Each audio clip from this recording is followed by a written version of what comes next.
slow up, no I don't take shit. I got no love for the fakeness. If you wanna play tough and wanna hate this, I'll always show up. I don't ever slow up, no I don't take shit. I got no love for the fakeness. If you wanna play tough and wanna hate this, I'll always show up and make a statement. I don't ever slow up, no I don't take shit. I got no love for the fakeness. If you wanna play tough and wanna hate this, I'll always show up and make a statement. Everything I do so instinctive and so passionate. Every word I move so descriptive like an adjective. It's midnight madness, time to break the ice. Late night with the icebreakers, slice of paradise. When stars collide and truths unfold, no script too rigid, no tales to hold. The icebreakers, yeah, we're breaking through. Late night conversations, perspectives new. From laughs to deep talks, we'll keep it real. Icebreakers after dark, that's the deal.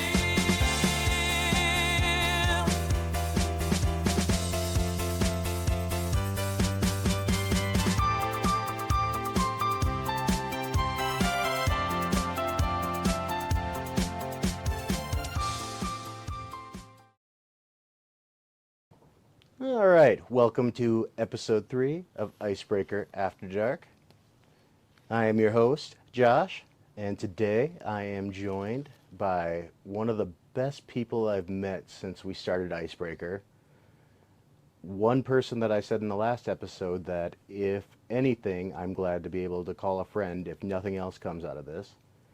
He is a member of a band called the Mooncats and also fronts his one-man band, Danny Savage. Come on in. Hey, Josh. Thanks for having me. Welcome. So, let's see here. Oh, and don't worry, I can cut it and post-edit, so it doesn't really matter. So, all right. Well, welcome to the show. Yeah, thanks for having me. Yeah, no problem, man. So, I know you. I've gotten to know you pretty well over probably, 2 months? 3 months? Yeah, about that, I'd say. Decently. I mean, you were one of the first people to jump on board with Icebreaker, and man, it's been great having you. Like, Thanks. you go along with all my stupid ideas, and you egg me on a little bit. Yeah, it's been cool to, see where everything's going and, just be doing big things. I think Bismarck's just needed a lot more community involvement and just bringing, everybody together. I mean, yeah, in any real setting, it does. Especially Bismarck being a smaller community, it's too competitive sometimes for how small it is, where I think we could really almost take over the world if we all just combine with everyone's talent. I mean, but... Yeah, there's a lot of really big things happening out of North Dakota, and I think, there's kind of just a renaissance maybe happening, and it's always kind of been here too, but, it's just we're kind of a, landlocked, or I don't know what it is, but it hasn't really popped off. But I think, I just think there's a lot of undercredited, talented artists. Hands down, agree. Yeah, yes, to put it simply. Yep, there is a lot of really, really talented people. And as I've said in many, many not episodes, I guess we're only on 3, but many times, I don't know why they don't get discovered. Out of talent, I guess, out of North Dakota, very few are famous. Like, we have, Josh Duhamel. We have some football players, I think. Yeah, and there've been a few, and but I think about for instance, the North Dakota Music Hall of Fame. Mm-hmm. It's just been a long time since, or I don't know, I guess I just saw a guy from a band from Hazen that I follow that just was inducted, but it's just not a very well known thing. There's not many people that advocate for it, or I guess maybe I'm just out of the loop too. But no, it's interesting. You think about maybe Lawrence Welk and a few of the older. Someone brought him icons, up to me the other day, and I actually didn't know Lawrence Welk was from here. Oh, yeah. But again, a lifetime ago, you know. Yeah. I mean, that was my grandparents' generation, so not many people probably know that name anymore either, you know. But Well, and music-wise, the only person I can think of is a gentleman I went to school with, Nick Keano. I tried playing in a band with him. It was short-lived, but it was Sure. fun. He was always a step above everyone else. Sure. And he ended up to go play with American Head Charge and Powerman 5000. Sure. And now his wife and him have a band called Hail Sagan. But Oh, cool. as far as I know, he's one of the only people who's really made it to a higher level in music. And I could be wrong. Like I said, I haven't followed closely, but I guess another name that comes to mind, I guess, lately is Tiger Lily Gold. oh, Tiger You know, Lily, of course, yeah. those guys are on top of the world, and Yep. they grew up in Hazen, and I grew up in Beulah, so I think Okay.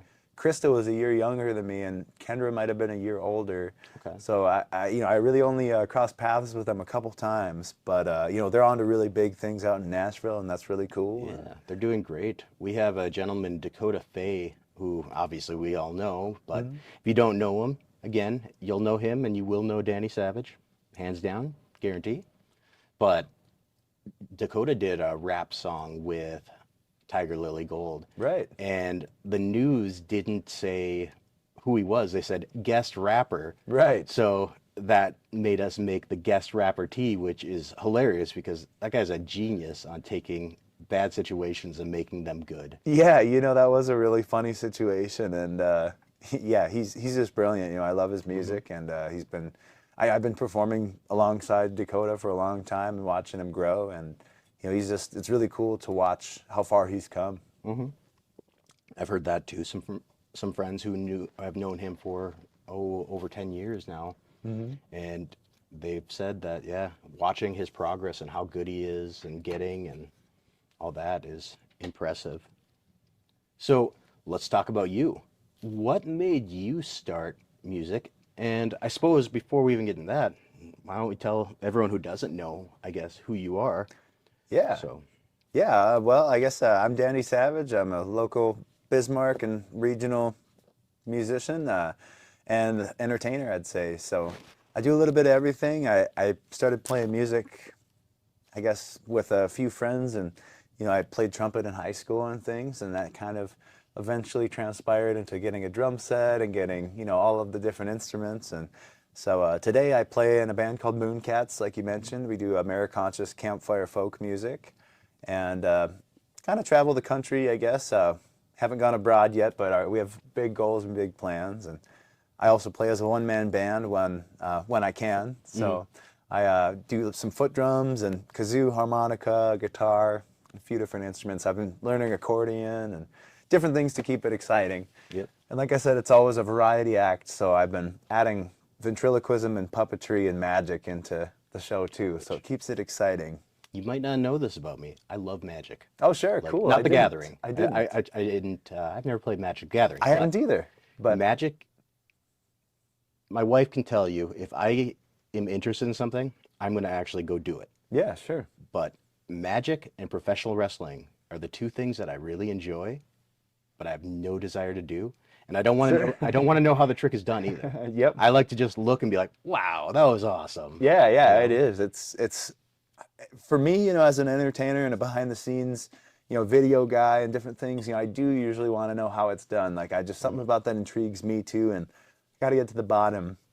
And I go on and off. I mean, I have so many different passions. And so when I was a kid, I started performing as a magician with my brother. So we got this kit, for Christmas or something, and then just kept doing it and did it for our family. And then, I got into ventriloquism after reading a Goosebumps book about the Night of the Living Dummy or whatever it was. And Okay. so then I started doing ventriloquism alongside all this. And then I found music and kind of dropped all that and started performing. And then recently, these last couple of years, I've been thinking, I need to bring everything I got, So I've been bringing the dummy around, and we've been doing shows again. Yeah, I mean, it's entertainment. Why be pigeonholed is a phrase that I use quite a bit, but why be pigeonholed into one area of entertainment?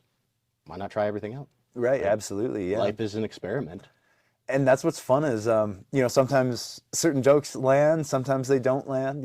Comedy's very vulnerable, and Music can be too, but I've just been performing for so long. It's such a second nature, and the stage is such a welcoming kind of home for me. But then you start trying to do different things, and it can kind of put you out of your comfort zone, which I think is good to do. But it's just always interesting where you find yourself. The first time I saw you was, I think you were playing a show at the Laughing Sun, which is a local restaurant venue, and I think I walked in late. I was planning to go see you. We had talked before, and you played The Doors.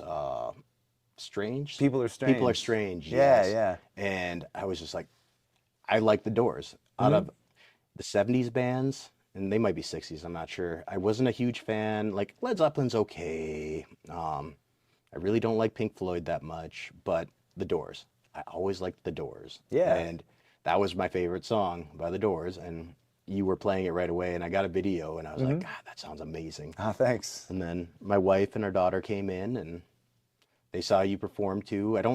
I think we missed the ventriloquism. I think we were just at the end. Sure. It just depends. I performed up in Watford City at the City Bar and played 2 nights back to back. And the music was going over so well, I actually didn't even get to the ventriloquism the other weekend. But, I usually try to do it when kids are around, because that's the thing is, adults think it's funny and whatever, it's for everybody, but, especially for the kids. And I think about who inspired me growing up, and it was like when a clown would come to the church, or a cool school, assembly, or, speaker or something. It's like those were always the people that kind of made you think differently about everything. So. Yep. So I think it's cool, like, being able to be that positive influence, and just striving to be the best version of yourself, because you get to share that with everybody. Speaking of that, I had a conversation with the gentleman who coaches kickboxing at my gym, and we were talking about influencers. Oh, sure. And he was very negative about TikTok, very negative about influencers these days, which I get. Yeah. But then I brought up the question, is it society or is it the influencers? Like, in business, we always talk about you have a market, you supply. It's supply and demand, right? Yep. But same with influencers. Like, if people weren't paying any attention to them, would they matter? So it comes into, is it society or is it the influencer? That there's and that's the funny thing with music too, is I've talked to a few different friends of mine, and they say, are you playing music for you, or are you playing music for your crowd? And I think different people have different answers for that, and different reasons for why they play. But I think it's honestly for the crowd. You want to keep your people that support you coming back and happy and excited. And if you don't do that, you're not gonna have a crowd. And so it's just one of those things that it's kind of a two-way thing. And you do it because you love to do it too, But there's a big duality there, yeah. That's fair. Like, I think we've had this conversation on the show, I think a couple episodes ago, and my thought is you play for you and your crowd relates to you. So, I mean, at the end of the day, they go hand in hand, but if you are authentic at playing for you, they're going to feel that. Yep. Back to that Dakota Faye, Logic reviewed his record, and one of the things he said was he bumped up the score because he said Dakota looks like he's passionate, like he's actually speaking what he feels. And it came across genuine, which is huge. You have to be. I feel like Dakota's personality kind of just oozes out at him. Like, he's really good at showing who he is through his art. And I think people really do connect with that. And it's really cool to see that, Same with you, really though. big things. Yeah, I mean, I try to, again, I do it because I love it. And, I have fun. And, honestly, I took a 6-month hiatus break this last winter and did some traveling. And what I learned was I have to be on stage performing. I had intended to play some shows traveling, but just kind of got my hands full. And now that I was so hungry to get back on stage and get playing. And so this year's been one of the biggest years I've had yet with the Mooncats and on my solo front and with joining y'all, too. It's been really cool just seeing, everybody rising together, One of my favorite quotes is a rising tide sails all ships. Okay. Who says that one? Or I don't know off the top of my head. I have my new fancy MacBook Pro, using Perplexity. Sponsor me. But let's see. So what was the quote? I believe it's a rising tide. John F. Kennedy. John F. Oh Kennedy? yeah, that's Okay. right. I should have known that. I heard the quote first, and then I recently heard that it was him. Okay. A gentleman told me that. But anyway, Fair. Yeah. Well, one last thing before commercial break. Shirt. This is probably the best shirt I think I've made. Like, it feels the best. I don't know what I did differently, but when you feel it, it feels really nice and it looks awesome. yeah, they're like nice and soft. Oh yeah, the shirts, but the design too. My favorite part is it says Danny Savage one man band. See, and my favorite part I'm is, just kidding. is the beard, but Yeah, I put the No, most time into the beard. I honestly, I was really impressed by everything, and there's a lot of nights where I'm playing all night through, sometimes to the sunrise, at the campfire and things. So it really just, again, it was The jam spot on forever. who I am. Yeah. And I originally made it for Mooncats, but then you and I started speaking, and then I changed it around a little bit. I think I added more beard onto there. Sure. After like me and you talked, but Yeah. it was originally for the Mooncats, but I was like, man, it fits you so well. Not that you're a skeleton, but but you're gonna always be jamming. you Yeah, know? well, I mean, and I have one tattooed. I'm a huge Grateful Dead fan. So the whole skeleton flower kind of thing, it's, very much in there. Artwork and imagery. So, yeah, you nailed it. Yeah, I mean, yeah, I like it, but we'll probably talk about where you can get one of those, or even, look down here. I don't know which camera it's at, but I'll probably have it down below somewhere. With that, commercial break.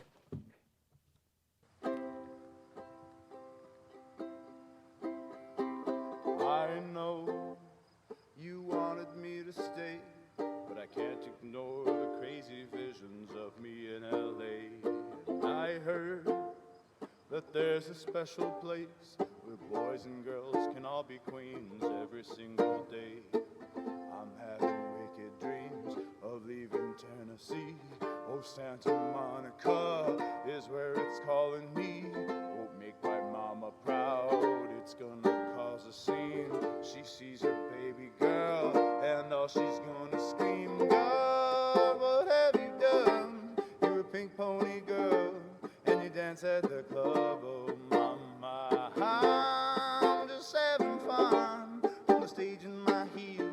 That's where I belong, down at the Pink Pony Club.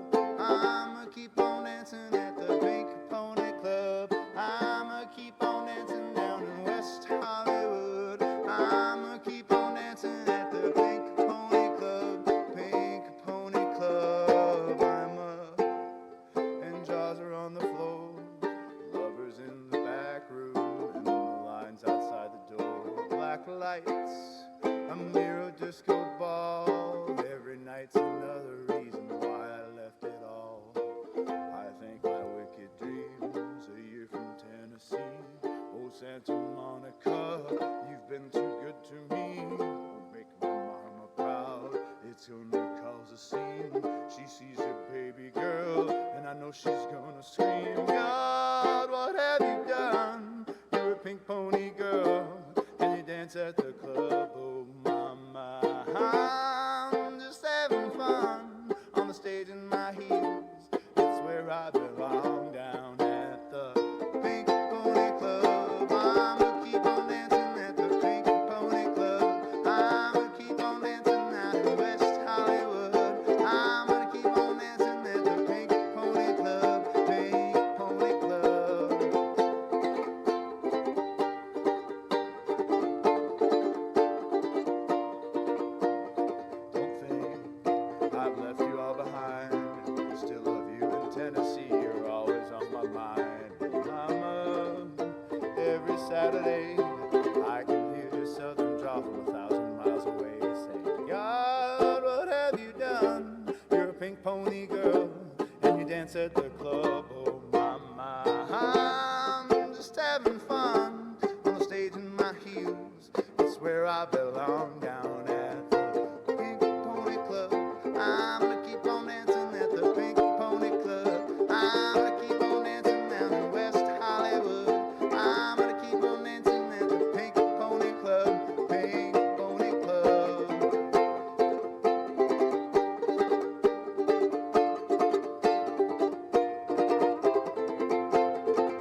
And we are back with my friend Danny Savage. Welcome back. So, we were just talking. One of the first things you and I discussed was Bigfoot and aliens, I believe, which I'm a big fan of that stuff. Not that I believe in all of it, I just find it super interesting. I think that's one of the most intriguing parts about it is that you don't know what to believe or what, the truth, it's like, and there's so many people out there that, I mean, there's Bigfoot conventions and, all kinds of different things, you'll look up, all kinds of accounts. And so, it kind of just makes you kind of have to believe in it or, you have your opinion one way or the other, I guess. But. Well, is there any that you believe in or that you've seen maybe or any? I've maybe seen some weird stuff driving at night or, different like lights and things. So, some of the weirder ones have actually just been, like the Elon Musk satellite chains or, you're just out at the campfire and no cell phone service in the middle of nowhere and like, what's that? Or I was down in Florida and we saw, or no, I think it was Florida anyway. And we saw like one of the rockets launch and it just, it really, you could tell it was a rocket. It just looked unreal. But those are, definitely explainable phenomenons. Yeah. But, just the whole unidentified bit of it definitely. I don't know. I've always been intrigued with space too, hence, the Mooncats and that kind of whole blend of astrology, astronomy, and what I do too. But, yeah. Well, and realistically, in my opinion, everything else, I don't know, but aliens, I feel we'd be really ignorant if we said like, oh, there's no other life out there. Like, I don't know that they've actually came here. I believe they have. And I think the government has confirmed that, haven't they? That there's been something? I went on a really deep Roswell dive. We were down in New Mexico over the winter and went through there. And, one of the things that really got me interested was I bought a book that was... This is Fenrir, by the way, our kitty, if everyone can see him. He has to come say hi, so see how well he behaves. But anyway, sorry, I cut you off. Roswell. Late night cat, yeah. I had to introduce him. He wanted to come be part of it. So one of the things that I saw at Roswell or got from one of the museums there was a pamphlet that was written by the funeral home director that did the work for the bodies that they found during the crash at Roswell. And he just explained a lot of the weird phenomenon, how they silenced him up and how they found 4, short bodies and different things. And so it was really interesting, like really doing a deep dive and reading about all of this before we got there and then finding that pamphlet that he had written. And I sent it back to my younger brother, Eric, because he's really into, UFOs and all of this too. So he really got a kick out of that and was really interested and, like, oh man, I got to make it down there too. But I think also, living in a state with, the Air Force Base and things, it's like, there's not much population here. And, sometimes the things you see in the night sky are unexplainable, and I've heard from a lot of my friends that, especially growing up in the country, different funny, weird stories and it just makes you think, I've heard, I've heard a lot of weird stories. Aliens. What's the Native American one? Because we live in North Dakota. Skinwalkers. Oh yeah, right. Or even like shadow people. You hear about. There's all those different phenomenon. Yeah. Shadow people is the one that I think is probably not real, personally. And some of those, you wonder about people and their mental state too. Exactly. But anyway. There's got to be some truth to some of those too. Or Slender Man's another one that comes up that was so big a few years back. I remember I drew him in art class or something. Well, Slender Man was a fake. It was a creepy pasta story, right? Yep. But it just became this thing that he was real over in the woods somewhere though, or whatever, and kind of like the Blair Witch trial. Oh yeah, like, Blair Witch was. Is this real? I remember that. I think this is real. Like people were convinced that, like, oh my God, they found these lost tapes and they're putting them in a theater. Oh yeah. Yeah, the first time I saw it, I thought it was real. So, again, it's like that phenomena of, is it what's going on here or whatever? It's so intriguing. Yeah. So. Well, that one, the Black Eyed Girls one too, is I don't know if I saw that. It was proven. I think. Well, it's not proven, but it was probably fake. They did an Adventure Time episode about it Oh, interesting. for Halloween. The story is that these black-eyed girls, they have all black eyes. They come to your door like at weird times, and they ask to be let in. And if you don't let them in, like they get more and more upset. Oh, sure. But then some of it says that if you do let them in, bad stuff will happen. Like one person said he let him in and then he had cancer or this or that. There's a lot of different things with it, and it's interesting, but it was one of the newer cryptids. I believe early 2000s, maybe late 90s is when it was supposed to have happened. Sure. You know, and I think, back when I used to watch TV growing up, it was always like the Bigfoot encounter or ghost stories or, those kind of different, where the walls were bleeding in this house that we moved in, we had to move out, or all those different interesting stories. So, I don't know. There's just always something about that's that one, got me like hooked. like that one. I think my favorite would be the Mothman because it just combines everything. I don't know if you know much Sure. about the Mothman, but I don't. It's been a long time since yeah. so the Mothman, and my belief is that it was a government experiment on mind control or mass population hypnosis, Sure. but it could have been something else. There's lots of different theories, but it started in, was it the 60s, Caitlin? Yes. Sometime in the 60s, and people would see glowing red eyes and like a moth-looking thing, like big giant moth-looking person, humanoid. Sure. And they'd see it, usually it was in the woods. It was, I believe, in one area. And then one person or a group of teenagers, I think, got followed by it. It was following them in their car, and they were going like 60 to 80 miles per hour, trying to get away from it because they saw it in the woods. They ran, they got in their car, they drove, and they said it was following them.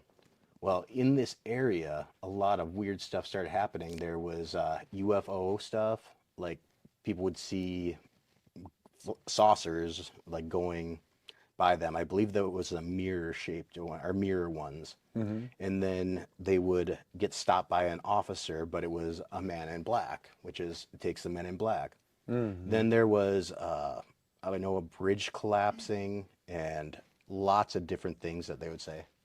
Wow. But it was, some people say that the Mothman was like supposed to come try to warn people about it. Other people thought the men in black were aliens who were hunting this creature. Sure.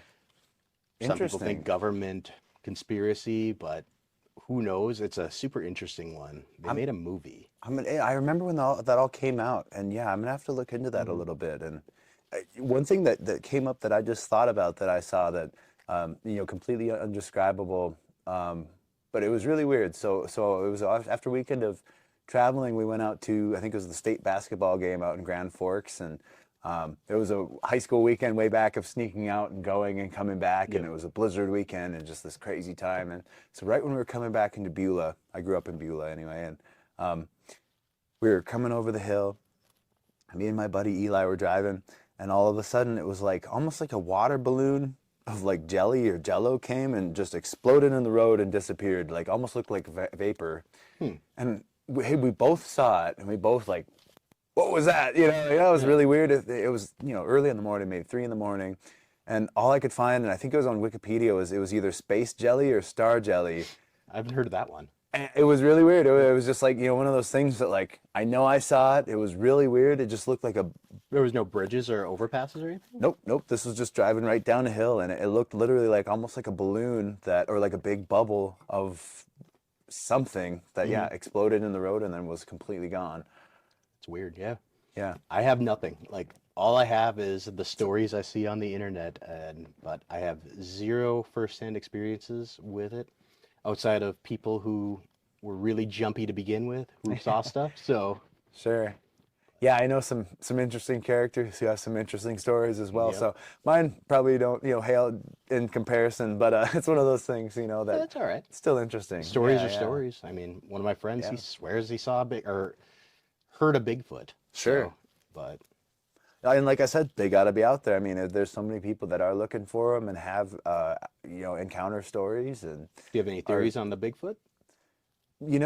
not necessarily. I mean, I am only intrigued. It's one. I mean, I definitely believe that they're real, but yeah, I can't help but wonder if they're more advanced than us or not, or if they can again maybe like get into other realities, That's where my thoughts go. or if they're alien as well, and so they're more never thought of capable that. than we are. That's why they can get into other realities or just into other dimensions, or who knows? Our brain can only comprehend so many things that are happening around us, and And that's my theory with ghosts is that we're just seeing into like another realm. another dimension, just seeing when things overlap, because I think it's proven now that there are multiple I don't know, realities or whatever you want to call it, dimensions, and they're side by side. And I'm thinking if something happens in each one, or maybe a glitch in the matrix, whatever you want to call it, but Yeah.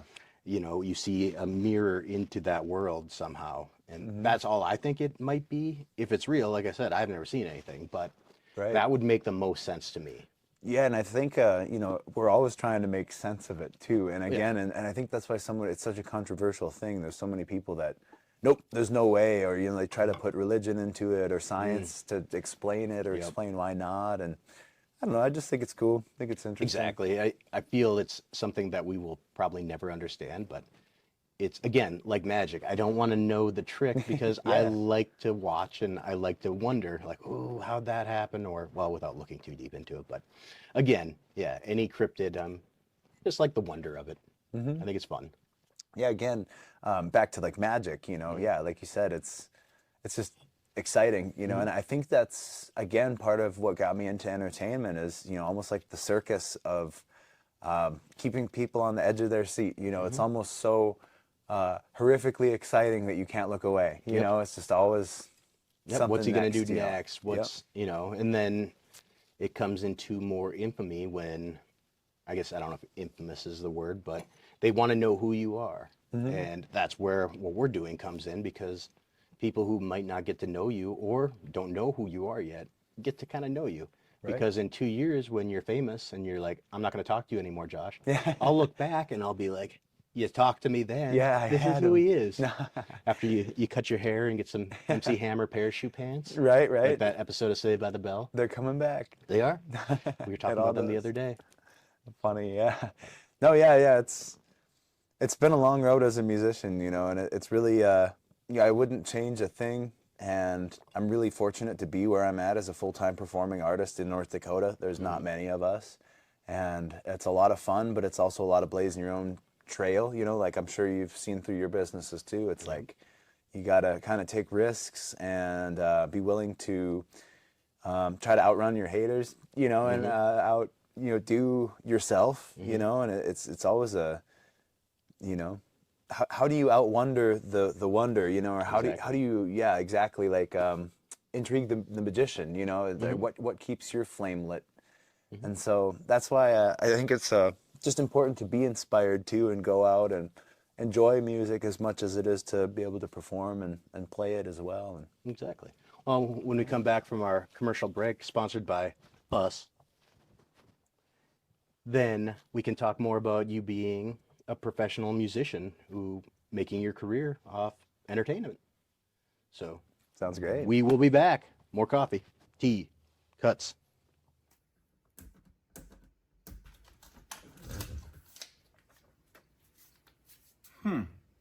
I wonder what it'd be like on the sun. I'm walking on sunshine. Whoa, I'm walking on sunshine.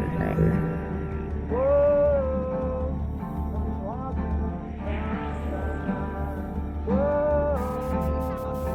touching it. Oh, and we are back again. Back with my friend, Daniel Savage. That's The me. Savages of all the Savage. Savager than Macho Man Randy Savage. Savage, not average. That's going to be a shirt. That will be a shirt. Anyhow, so we were talking about being a career musician. So, how long have you been a career musician now? You know, I've been telling people 4 years because 4 years ago I started teaching music lessons and performing full time. And before that I was performing for, a few years. I mean, I guess I've been playing in bars for 9 years. So I was 20 years old and, barely starting to get into some bars that allowed underage musicians to be in. They do that now. Which, not drinking. There's a but 17-year-old girl here. But who 9 years goes, ago, yeah. they hardly did. You had to get Yeah. like the okay. You had to be understood that you're not, you're not behind, doing anything you're not supposed to be, just playing music and leading.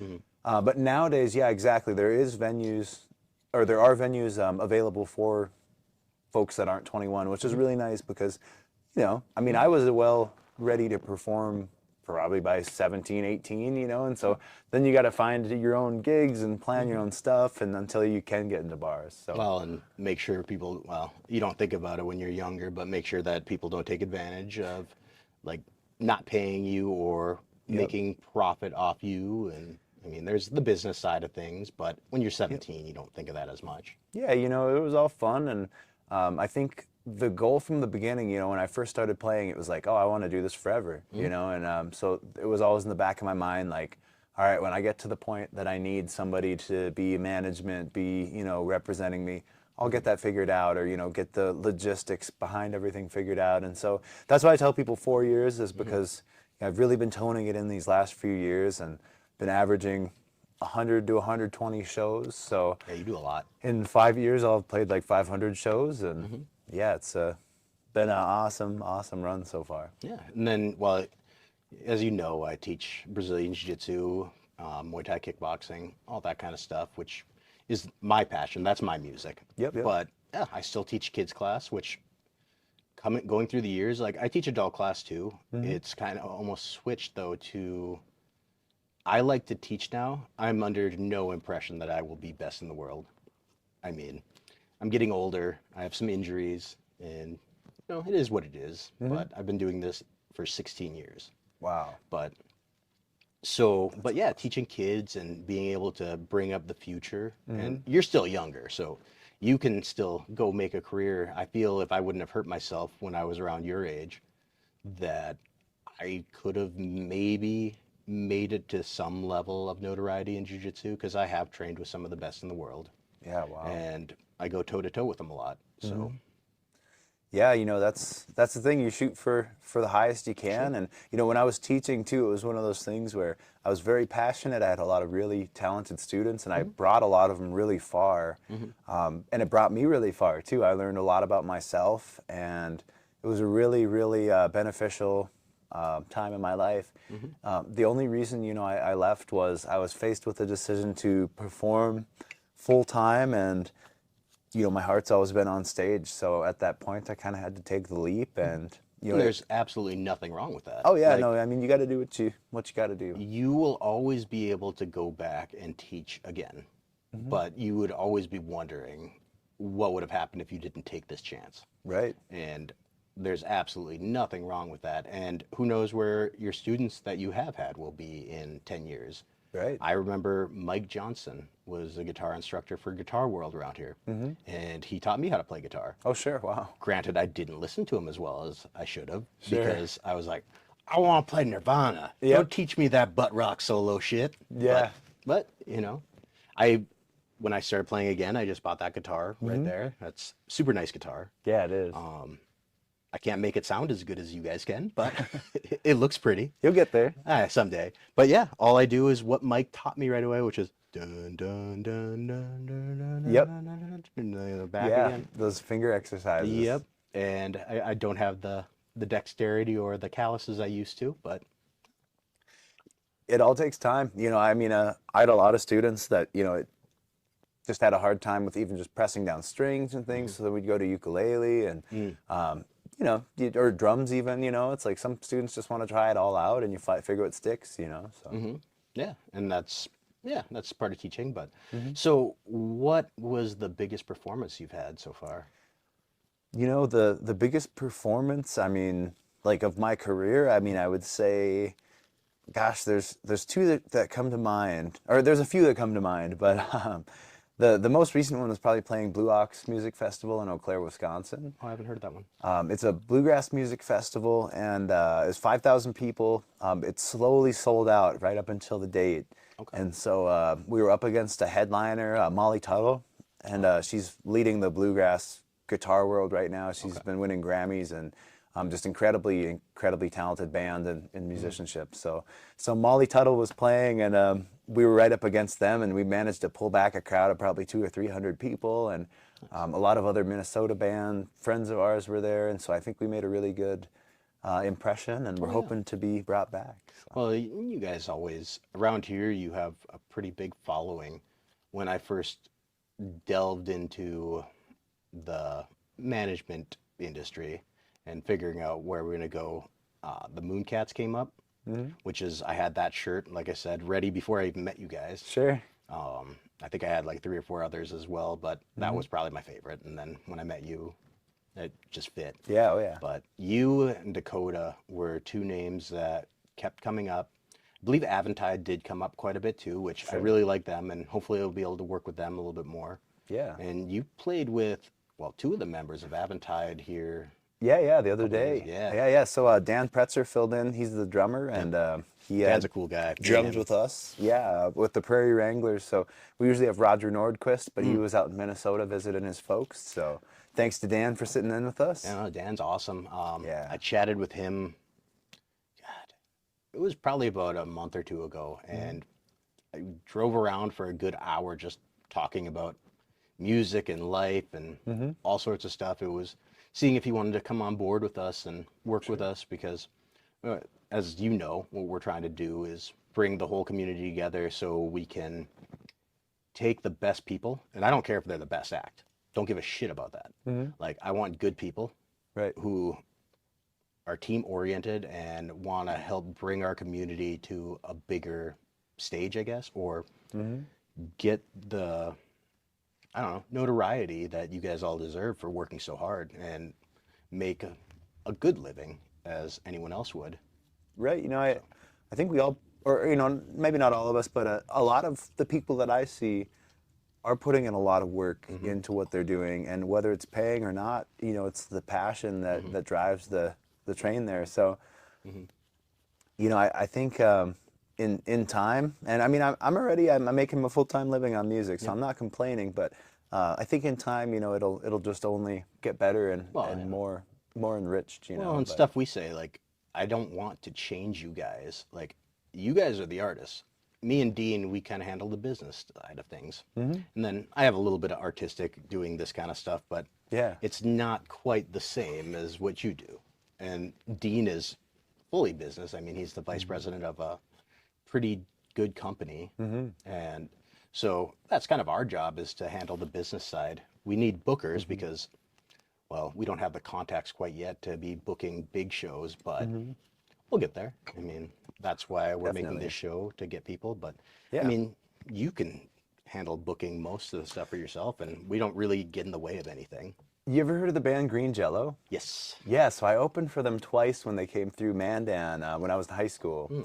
And there was a few other bands on the bill and stuff, but I got to meet a few of the members, and the lead guy, Bill Manspeaker, was just really cool, and he had a lot to say kind of about all that too, and he books everything through Facebook, and it really just, after hearing that, I thought, that's kind of how, you get to know people like yourself, or different people that are doing different things, and pretty soon, oh yeah, well, I know, Terry books the Blue Rider and Minot, or, different connections, and so pretty soon, it's, or you can always reach out to like a brewery or a bar or different event venues and different things, and so it's amazing how able that you are to do that, but you're right also, building those contacts is, I mean, priceless. You get to meet really good people and really good business owners, and support what they do, help bring them up as you're bringing your own.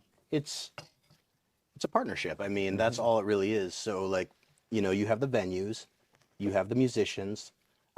In our case, we have the management team, which everyone works together to try to make sure that everyone's comfortable, everyone's getting a good deal, that, you as talent is looked after, that You know, they're not going to be like, you get there and they're like, well, fuck you. You don't get any money. Sorry, bro. Yep. Or hey, we need you to play another hour or two because Yep. actually, you know, we decided this, and Yep. well, what about, you know, pay, or, you know, it's just Yep. sometimes you never know when people are going to try to push you around. So Exactly. it's good to have good people. And that's what, you know, that's all really a management team does, is just looks out for your best interest, and then make sure that when the venue books you, or, you know, books someone, that you will show up. In my opinion as well, my job as a manager would be, if you can't make it, say you get sick, try to find someone to take your place. If we have a good enough team, you know, you get sick, we send, you know, Crisis, we send Romeo, you know, anyone on our team to go play instead, and hopefully people will be as happy. Yeah. Anybody but the ventriloquist dummy. Ooh. But What's his name? everybody else is Charlie. Charlie, good old Charlie. We'll have to bring him in next. He only comes out with me, but I mean, he begs me, you know, you better bring me out to the show tonight. I'm like, all right, Charlie, we'll let you do your bit.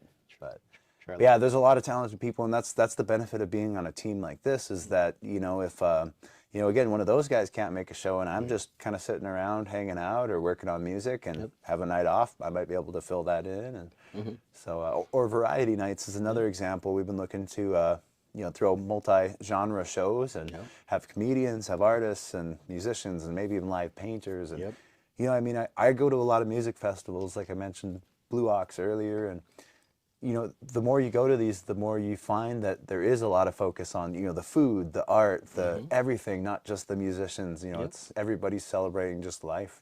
Yeah, So. and that's, I mean, that's what it is. It's entertainment.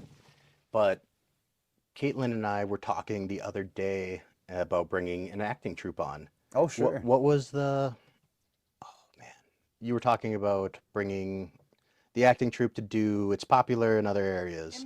Improv. Oh yeah, improv is Yes. great. Absolutely, that'd be fun. And I haven't seen improv, but I think that would be a lot of fun. You know, I was in a little bit of acting, or what was it? We were in a couple plays. I was in a couple musicals and things growing up, just trying it. But the dedication was really hard for me because you have to memorize parts, and you memorize songs and learn so much in such a little time. But the improv was always interesting. You warm up things, and you're like, okay, we're at school, you know, and you're the teacher, and I'm gonna be, you know, doing this assignment about this, and like, okay, go, or you know, you pull things out of a hat or whatever, and it's just. Well, and just seeing the funny stuff people would do. Like, Yeah, we've all yeah. seen clips online of that. Which Right. I've seen some good ones. And when she brought that up, that's what I thought. I was like, I got to get hold of an acting troupe. And then I started messaging actors in the area. Oh yeah. And because I'm thinking of ways that we can make Icebreaker better. And by making it better, I mean add comedians, you know, because you need breaks in between. Right. So when you're taking a break, comedian can get up, you know, do some stuff. They can do some improv, whatever they want, just to keep people entertained, because it's entertainment. Yeah, exactly. Yeah, the power of the MC is greatly underappreciated. You know, when you can lead a night, there's nothing better than people that are good on a microphone. Yep. In this industry. Exactly. That's something I saw right away, and that was one of my original thoughts when we came in, is, like I said, the variety acts and having a lot of different things to bring more people into these venues, because if we're doing our job good, they'll be happy, we'll be happy. Right. But the biggest thing I saw was a merchandiser. That was huge. When we did Vendetta's spoken show, my wife, Caitlin, and Dean's wife, Nikki, who we saw on the last show's opening, they ran that merch booth, and me and Dean talked about this yesterday. I swear they did well. I don't want to say numbers, but they did well on their merch, well above every other band there. Wow. And That's awesome. it was because of the ladies. It was because they were behind the booth. We had a good looking booth. And I mean, they were also the headlining band, but we showed everything really well, and they would talk to people, and I was working behind there sometimes. I was talking to people, asking about the bands, and I would sell stuff for the other bands too, because they didn't have people there. Sure. And right next to me, so I was like, oh yeah, I'll just sell that for them, whatever. But that was one of the things that I found really interesting on how much a merch person does for you. Oh man, it's make or break. I mean, you know, as a one-man performing show, you know, sometimes I'll bring a merch person on, and sometimes I won't. Oftentimes I'd like to and can't, or can't find someone. Well, it doesn't make sense for every show, but it's that you know, too. And you know, again, I'm kind of my own enclosed thing, you know, or package deal. So I, you know, I do kind of run my own merch sometimes, and people want to meet you, so you're signing autographs and things too. But it's really nice, yeah, when you have a well-lit, welcoming merch booth, because you know, that's one thing I'm finding more and more too, is like, okay, I got to bring more lighting and you know, more tables and or you know, backdrops and things, because the more people feel like kind of drawn in, you know, the more they're going to be there and support you and find more stuff. I mean, I like to diversify my merch, so I have like kazoos and stickers. I And like your merch. You have some fun patches stuff, and yeah. hats, and you know, of course, the shirts. You know, and I have 2 different shirt designs now, and we're working on more. And so, more and more, you know, it's like there's more to look at. So you get kind of tied in. You know, oh, you got lighters and you got magnets, and you know, so The kazoos. The kazoos Yeah. are fun. The Savage hat, one of my daughter's favorites, which is super cool because we had talked about doing that. I mean, the Savage as fuck. yeah. Or Savage AF. Yep. But, and for you, it's Savage and Family. But, Yeah, or Savage and Friends, you know. Yep, Savage so. and Friends, yep. Yeah, my dad kind of started that because we were on tour in 2019, and Slinger, my buddy in the Mooncats, goes, my dad came out to visit us on tour, and so he joined us for the last 2 shows, and he goes, so he's Danny Savage, and so you're Daddy Savage. And so he goes, oh, okay, like I'm gonna, you know, own up to that. So he started calling himself Daddy Savage, and you know, just kind of has been following the band and super supportive. And so he came up with Danny Savage and Family, or Danny Savage as fuck, depending on who you're talking to. True. So But I mean, that was a fun play on an old thing. And then, I mean, Yeah. it's a fully available, so we can do a lot of stuff. And we have the Alien shirts that we kind of work on, which or will be coming at some point. oh yeah, that's Because exciting. Alien fans. So, but yeah, and then I got to meet the cats then. Oh, yeah. Too, which actually I haven't met Sky yet. I don't think. Have I? Okay. I don't believe I have. Sure. Maybe. You will. Okay. Yeah. I met. around. I met Slinger briefly. Seemed like a super cool guy. Yeah. So I liked him. Yeah, I've been playing music with him for a long time now. This October will be 9 years, and so next year's a decade, which is longer than any of my, you know, romantic relationships anyway. So I mean, you you're know, still young, man. You get to know somebody though, you know, playing with them that long, and it's you gotta be a good person to enjoy each other that long and spend that much time traveling and on stage and Yeah. everything. So. Well, I mean, romantic relationships. I mean, I am a firm believer that you really don't know you till probably, I say 32, Fair. because it seems life goes in a weird little skip. So you're a teenager, you think you have it figured out, you don't know shit. Right. But then you start getting into who your identity is, who you are as a person, and then you figure that out probably until 21, and then of course, because you know, the U.S. bar scene. Yep. You kind of lose yourself into trying to be cool again, or whatever the case is. Yep. Then around 26, you say, I need to get some shit figured out. I need to get it together. And then somewhere right around the 30s, you kind of almost revert back to your ideals as a late teenager when you're figuring yourself out. That's so weird because I'm finding that too, and I've seen that in people already too. You know, or people above and below me in age, and it is interesting. You know how that Saturn return when you're 30, you know, really brings you back to. Supposedly Saturn's back in the place when you were born, you know, and so that pulls a lot of things back around. But anyway, and then 32, like you're kind of getting back used to. Yep. And you're How you are. You know, it's Yep. such a weird thing, you know. Yep. Life. And then I met my wife. I mean, with that too, but I knew who I was. I was very confident that this is who I am. This is what I do. These are the things I like. Are you with me or not? And then she's like, yeah, I guess. And then I was like, okay, cool. So now in my 40s, which may be a little late blooming for some, but now we're working on building our future, raising a kid and doing all the almost grown-up stuff. Yeah, traditional path or whatnot, you know. And, Exactly. you know, I think I live a really alternative lifestyle too, and so it's one of those things where it's you're lucky to keep the people around you. You do, you know, especially in and out of, you know, drinking and different things. And, you know, in the industry that I'm in,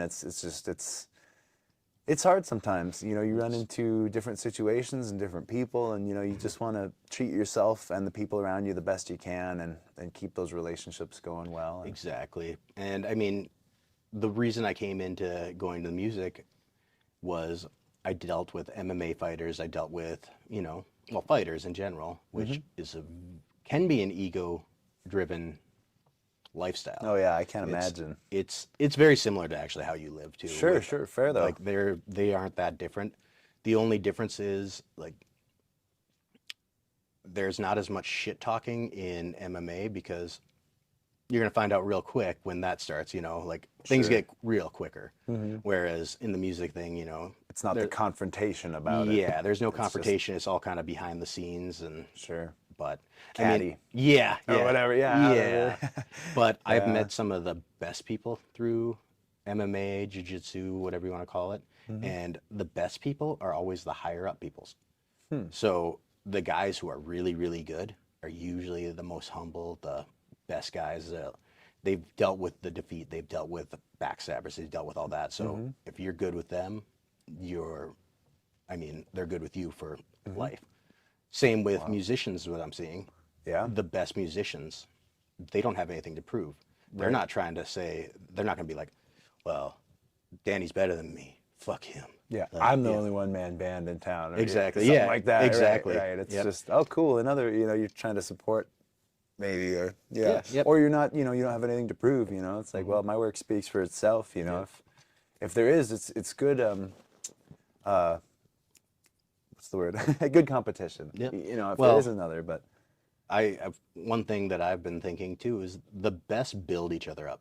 The best will always do that. It's not a competition. They're not going to look at you as competition.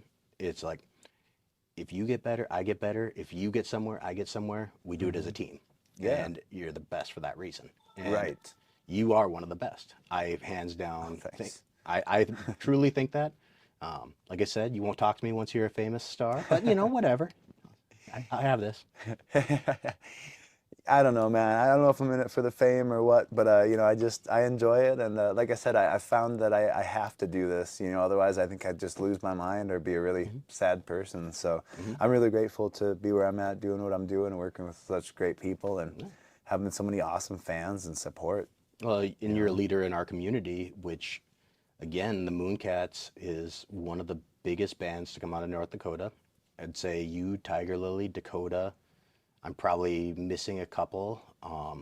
I think Avantide's very talented. I don't know what the Fargo scene looks like, but I'm guessing there's a lot of really talented people there. There's Crisis, who, I mean, he works consistently. Oh, yeah. He's one of the best dudes around. But with that, let's go to another commercial break, and I want to talk more about the Mooncats, the formation, and I want to know more. See? So we will be back.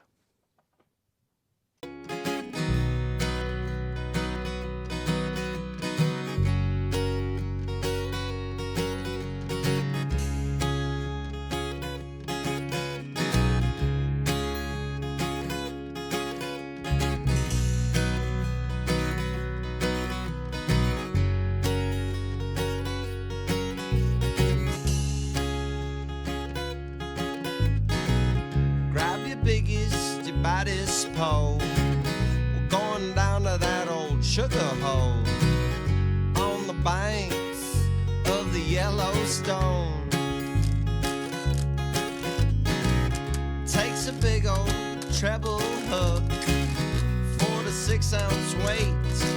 This here snagging, man, you don't need bait.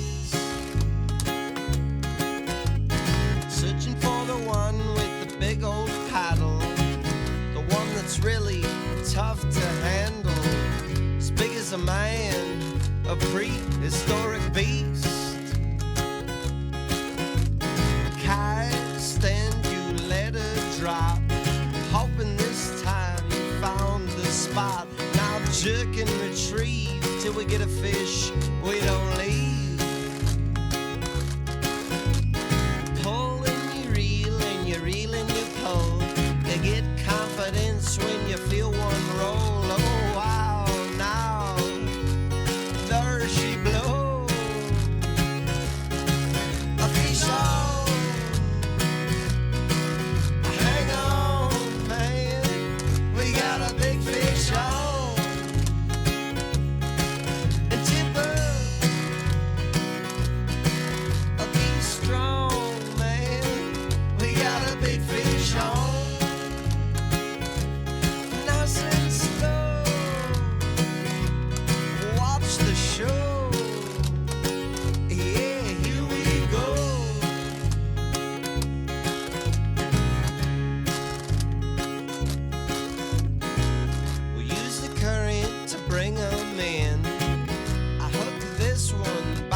recreational drinking.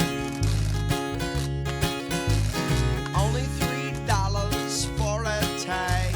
I got a big fish, but I won't brag. 20 pounds of caviar worth about $8,000. Hang on, fish on. Hang on, man. We got a big fish on. And Jimbo, be strong. We got a big fish on. Nice and slow.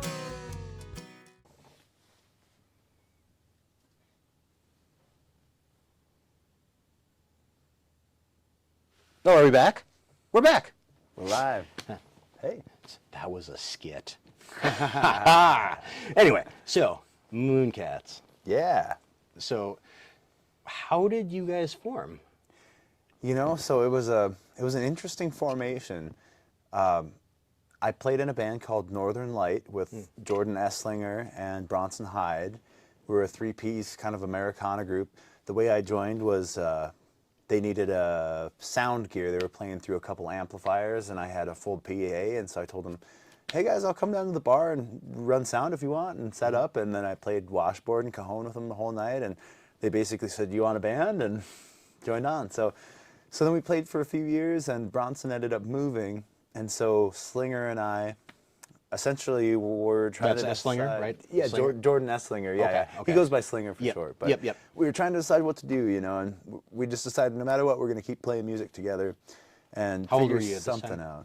out. Gosh, 23 maybe? Okay. So Yeah. about, you're 27? This was 6 years ago. I'm 6 years. 28 now. 28? Okay. So, yeah, mid-20s or whatever. And Mm-hmm. so then that band kind of disbanded, and we kept playing a little bit, but he met another musician that was playing with Sky Frelick, Mm-hmm. and his name was Heck, and he was from Iceland. I'm from Iceland. All my family is. Oh, really? Cool. Yep, yep. That's where my descent is. My grandma was from Iceland. Very so- cool. So Sky knew Heck because he was traveling with a few other poets and musicians, and then they talked to each other, and I think the deal was Heck came through Bismarck at a show, and he said, if you ever need a place to stay, come back to Bismarck. And he had a lot of support here as an artist, and so he ended up moving to Bismarck, lived with Sky for a while, and they had a band called the Heck and Sky Band. Okay. And so that kind of disbanded at the time Northern Light disbanded, and we found each other because Slinger had brought his Heck and Sky's band to Beulah to play, and then I think Heck stayed for a week, and they hung out, wrote some songs and stuff, and pretty soon Slinger goes, hey, do you want to join this band? I've been playing with Heck and Sky, and I think all four of us could make a cool group, and that became the Mooncats. Okay. And now it's a three-piece, though.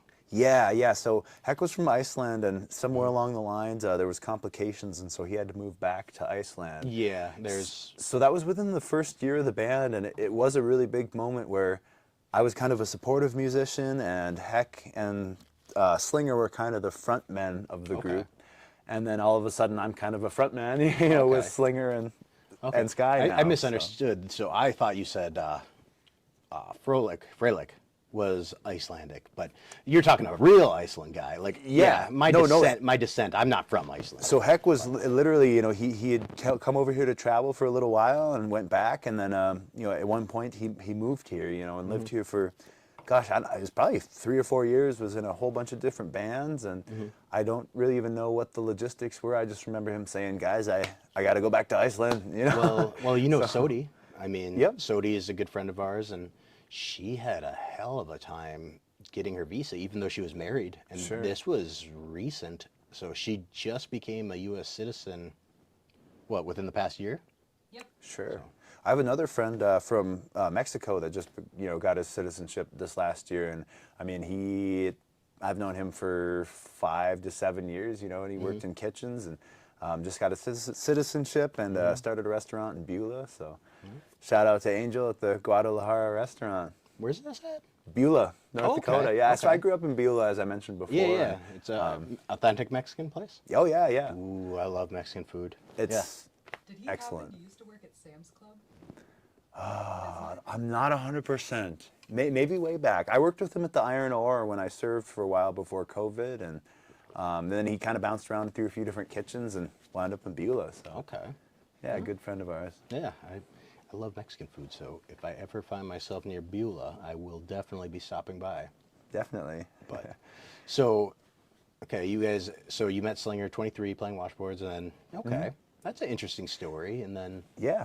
You know, and we've been really lucky to be where we've been at and growing the band. And we all are really serious. We want to do this as much as we can, take it as far as we can. So Oh, I we're don't- lucky to have found each other. I don't see a reason you guys won't be. Like I said, there's not. I mean, there is a lot of talent in North Dakota, but I would say you guys are on top of the heap. I think that's fair to say, and I don't think anyone could really argue me too much on that. Yeah, you know, I think we've been trying at it for a long time, and some of these things, like even putting out a music video, you know, it takes a lot more work than it seems like it should. Or right now I'm working on a vinyl record, or this production. Yeah. I mean, I know it's Oh, been yeah. a dream for a lot This longer is probably than easy it's- compared to a music video, but yeah. Well, I don't know. I mean, it goes back and forth. I mean, you guys have quite a setup here right now, but you could probably make a pretty cool music video too. Well, we're gonna Anyway. we're gonna be delving into that. I have other equipment that I haven't tinkered with, but we have really good people on board. Like the people who are on our team, they might not be like local, or what would be the term, I suppose, for they're not part of the scene, but they are professionals in other areas, which I think, like our videographer, Brian, I've known him since I was 2 because he's my cousin. Oh, wow, yeah. But he went to school for commercial art. He is a professional videographer for an engineering company here in town. And he travels all over North Dakota making videos. He'll fly his drone, and he does safety videos and this and that, and just, you know, he's very good at his job. But growing up, me and him, we loved MTV, and I mean, we would always watch MTV, we would watch wrestling, we would watch all that stuff. So he has that creative drive, but you got to take care of a family too. So, Right. I mean, and nothing wrong with being a professional, you know, helping companies, but the stuff we get to do, like, that's kind of the stuff that we wanted to do when we were kids. Like, I thought I was going to be a rock star for a minute. I was nowhere close, but I thought, you know. I thought so too, and now I'm a folk musician. It's all right. I mean, you could very easily play metal covers. Oh yeah, if I wanted to, I could. I started out, and that was kind of where my heart was in the beginning. And you know, you kind of reform, and you know, who knows? You know, I've always wanted to be in a reggae band, so maybe that's in the future. Well, I've seen you play. I believe you could hop into any genre and be successful. I absolutely believe this. You know, talking about we were talking about how all the old timers just kind of were laid back but have it kind of figured out, and those are the ones you kind of take stock in, or you know, want to take a page out of their book. But yeah, that's one of those things, is you figure it out in time. That you're gonna have to edit this. I gotta space out how to say it. Here, Danny Savage. Thanks for joining me today. And I just wanted to do a little segment, and this is called mixing stuff with Fireball until I enjoy it. All right, step 1, got the Fireball. So we'll start out with some cola. Yeah. Anyway, cheers, Fireball Cola. I know a lot of people that drink this. All right, Fireball Coffee. I like an espresso. Yuck. Also, it's gonna be shotsies. But I didn't bring any ice from the store. Next is beer. Modelo, baby. A little bit better in there. 2, but sunscreen's gonna have to be the way to go. Try it, but I figured it'd be okay to do the sunscreen. Yuck. Next is just gonna be all fire gasoline. Daddy, you need to take care of yourself. I'm gonna make some. Drinks a whiskey drink, he drinks a vodka drink. I get knocked down, but I get up again. I'll make a cut. I'll probably be like, Sorry about that. no, that's fine. No, that's okay. I might keep this. You don't know. Yeah, that's This- fair. this- That's this- fair. I'm not in the editing. Sometimes it's technical difficulties happen because. or or- bloopers. Mines yeah. was here a minute ago. What's that? Mike from Twisted Oh, Minds. cool. Ah, Mike's a cool We guy. wanted to check that out. Yeah, Mike from. Ooh, well, we're still going. So, and we are back. But Mike from Twisted Minds popped in. Twisted Minds. I got this from there. Whoa. This will go back into our conversation from earlier, though. Do you know what Twisted Minds is? So I've been meaning to stop in. I haven't been in yet. So Mike is the owner of Twisted Minds. He was an old neighbor of mine too. So it's cool getting to see him again. But they have, it's like a oddities, curiosities, like haunted store. They have a haunted Ouija board that has been returned twice. Whoa. Because people say they get in their house and then weird shit starts happening. Yep. So like I want to do something there. I know I took some video a while back and I just haven't really posted it, but maybe I'll wait because I plan on having him on the show because I want to do more talent than just music and you know whatever. I think owning a business is talent. I think riding motocross is talent. Oh, I yeah. mean, rodeo is talent. Anything that you're passionate about is a talent. It doesn't have to be just pigeonholed into one thing. Right. But this was cool. Like as a, what is it? A hand knit. I know it's a skull, but Caitlin thought it was a. It's called Plague Mask. I don't think it is a plague mask though. Oh, it does kind of almost look like one. I though. see what The newer ones. With the like eyes, gas yeah. mask. Yeah. Okay. Well, I love that either way. I noticed Yeah. that right away because I just got one tattooed. oh yeah, yeah. Like, oh. And he has cool stuff like that. He has a lot of horror stuff. He has, like I said, haunted Ouija board, weird shit, and I like weird shit. So Yeah. I mean, No, that it's a sounds great like I'm going to store. have to definitely visit. Yeah, Mike. I mean, maybe he will sponsor our show. But anyhow, what's up? Oh, yeah. Plague Doctor. I see it. Yeah. eyes, you okay, know. okay. But the horns, though, I don't Well, know. it's because it's mounted. Well, that's because it's supposed to be a cow skull. It's dang cool. Yeah, It is. no It's matter what it regardless. is, It's a like- crochet cow skull that could be a plague mask. When I think of the plague mask, though, I think of the bird beak ones. Yeah, yeah, with the Like, big, yep. when I I- always thought it'd be cool to make that into a musician. Like, you wear one of those, put a mic in it, and just Yep. that'd be your whole show is Well, the I- Plague Doctor. I want to get. I like masks. I have a few in the back room, and we'll probably switch the art out here. Oh, sure. But I will probably have a plague mask in my collection at some point. Sure. But with that, Danny, I think this has been a fun conversation. Yeah, yeah, I've had a And great time. Now, and you are part of the Icebreaker team, so I can put you on the credits. Oh, yeah. And maybe we can keep checking in, get some skits from you in the future. Just kind of throw stuff in our commercial breaks that are super sponsored by Big Blanket Co. I need more robes. I don't know where the camera is. Robes. Big Blanket Co. Sponsor me and Danny. But me, because I wear a robe. And I'm cold. He's cold. I need Yeah, a see, robe. look how cold he is. All he has is a little t-shirt on. We're in North Dakota. If he was Dean, I'd tell him to take his shirt off. Yeah. But I mean, I'm not Dean, I'm Danny. No, yeah, Dean would take his shirt off, though. Hands down. Hands down. But with that, do you want to take a nap or something? I suppose we could crash out. It's pretty late. All right. Night, dude.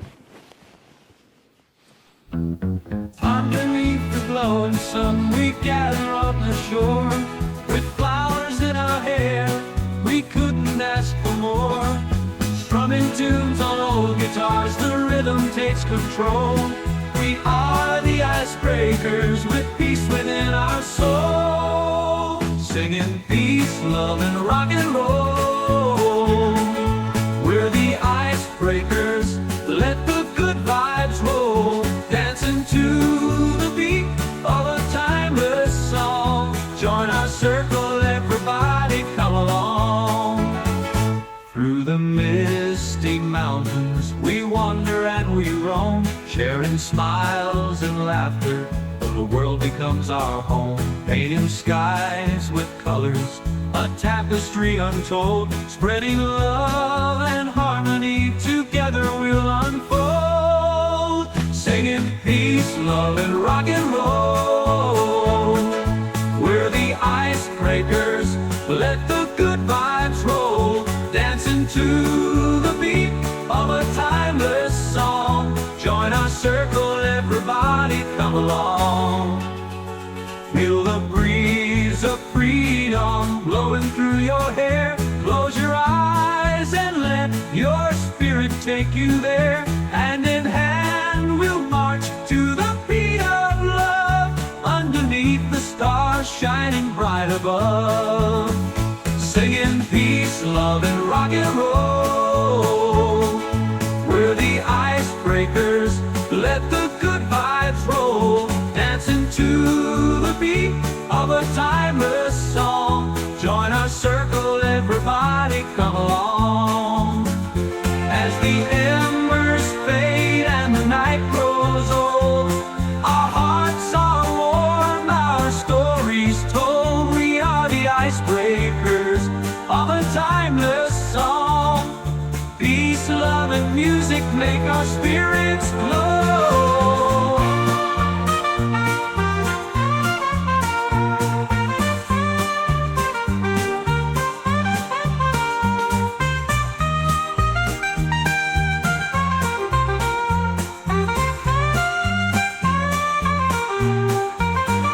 Through the misty mountains we wander and we roam, sharing smiles and laughter, till the world becomes our home. Painting skies with colors, a tapestry untold, spreading love and harmony, together we'll unfold. Feel the peace, love, and rock and roll.